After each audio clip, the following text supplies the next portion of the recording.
안녕하십니까. 해암요양병원 이재영 원장입니다. 오늘은 지난 시간에 올렸던 동영상 내용 중에 질문이 있어서 아주 중요한 질문이어서 거기에 대한 대답을 해보고자 합니다. 빠르게 분열 증식하는 특징이 있는 암세포, 그리고 빠르게 분열 증식하는 여러 화학작용에 있어서 철분이 주로 촉매작용을 하기 때문에 이 철분이 갑자기 많이 들어오는 것을 막을 수 있다면 빠르게 분열 증식하는 이런 세포 분열 주기를 억제할 수 있기 때문에 암의 성장을 막을 수 있다라는 논리의 얘기를 했습니다. 그런데 이게 또 하나의 딜레마인 것은 암세포의 성장을 지연하는 것은 좋은데 그게 좀 어느 정도 너무 지나치게 많이 되었을 때 우리가 빈혈이 생겨서 우리의 생리적 기능이 약화되면 또한 생명력과 면역력이 떨어지게 돼서 또 우리가 암을 치유하는데 하나의 목표를 또 놓치게 되는 딜레마가 있는 것이죠. 그래서 해결책으로 생각해 본다면 이런 방법이 있을 수 있습니다. 철을 우리가 섭취하는 방법에는 두 가지가 있는데요. 첫 번째는 햄철이 있고요. 두 번째는 비햄철이 있습니다. 우리 시청자 중에서 산모 경험이 있는 분들은 이 말이 많이 익숙할 수도 있을 텐데요. 임신 초기에 쉽게 빈혈이 되기 쉽고 그래서 철분 섭취를 위한 보조제나 약이나 음식을 먹을 때 많이 등장하는 말이 햄철 위주로 먹으라고 말을 합니다.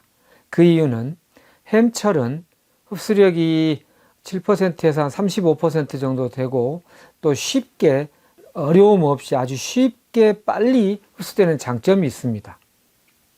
그에 반해서 비햄철은 2%에서 20% 정도의 흡수율을 갖고 햄철에 비해서 훨씬 좀 느리고 좀 어렵게 흡수되는 특징이 있습니다.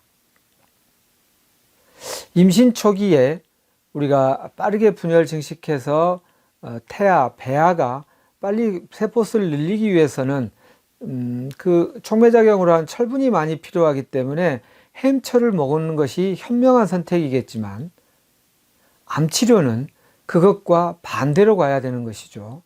그래서 오히려 빠르게 흡수되고 편한 그 햄철을 섭취하기보다는 비햄철을 섭취하는 것이 훨씬 현명합니다. 그리고 이렇게 말이 나온 김에 동물과 식물 그리고 어류에 있는 햄철과 비햄철이 왜 그렇게 되었는지 진화 생물학적 원리를 설명드리면 활용하고 납득하기가 좋으리라고 생각됩니다. 대표적으로 햄철은 동물성 식품에 많이 있습니다. 육상생활하는 육류에 많이 있는데요. 그 이유는 진화 과정에 있어서 육상생활하는 동물에게 있어서 가장 중요한 것은 상처가 났을 때 상처를 빨리 복구하는 것이 가장 시급한 문제였기 때문에 그렇습니다.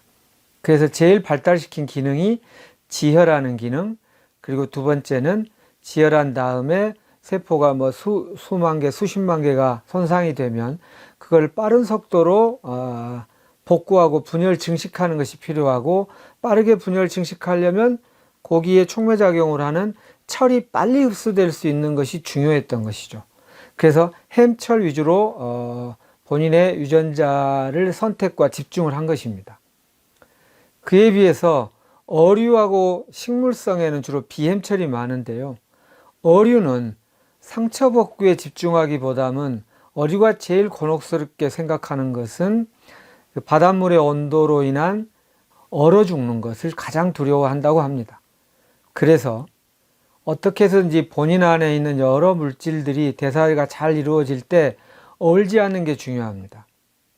그래서 어류가 주로 발달시킨 것은 불포화 지방산입니다.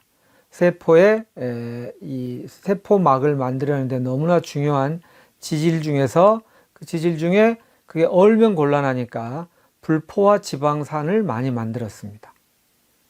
그 점에 주로 유전자를 선택과 집중한 것이고요.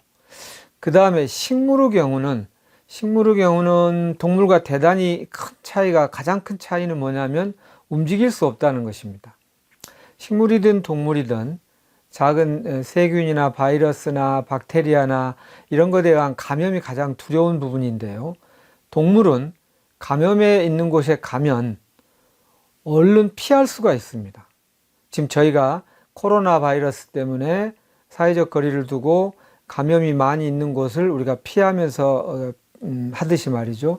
뭐 가장 좋은 방법 중에 하나가 감염의 위험성이 있는 곳을 피하는 것인데, 식물은 그럴 수가 없지 않습니까? 식물은 움직일 수 없다는 특징이 있기 때문에 이렇게 세균이나 바이러스, 그리고 또 어떤 동물들이 자신이 완전히 성숙하기 전에 열매를 따먹어도 좋을 타이밍이 아닌 때에 자신을 잡아먹으려 할 때 그걸 지키기 위해서 필요한 물질을 스스로 만들어내야만 했던 것입니다. 동물은 피하면 되지만 식물은 세균이나 바이러스나 박테리아가 나왔을 때 그거를 해독하거나 밖으로 퍼내거나 할 수 있는 물질을 스스로 만들어낸 것이죠. 거기에 본인의 유전자를 주로 선택과 집중을 한 것이고요. 빠르게 상처를 복구하는 쪽에는 주로 집중하지 않았기 때문에 햄철 쪽으로 발전을 시키지 않았고 비햄철이고요. 오히려 아까 말한 세균, 바이러스, 박테리아를 잘 막을 수 있는 어떤 천연 항생 물질, 그리고 천연적으로 단세포 생명체가 우리를 괴롭힐 때 그걸 물리칠 수 있는 약 성분을 많이 만든 것입니다. 이렇게 이해하신다면 동물성과 식물성, 그리고 어류의 대표적 큰 특징, 큰 패러다임을 이해하실 수 있을 것입니다. 암 치료를 할 때 음식 치료도 매우 중요한 부분인데요. 이런 큰 원리를 갖고 보시면 더 선명하게 이해가 되리라 봅니다. 오늘은 여기까지 하도록 하겠습니다. 수고하셨습니다.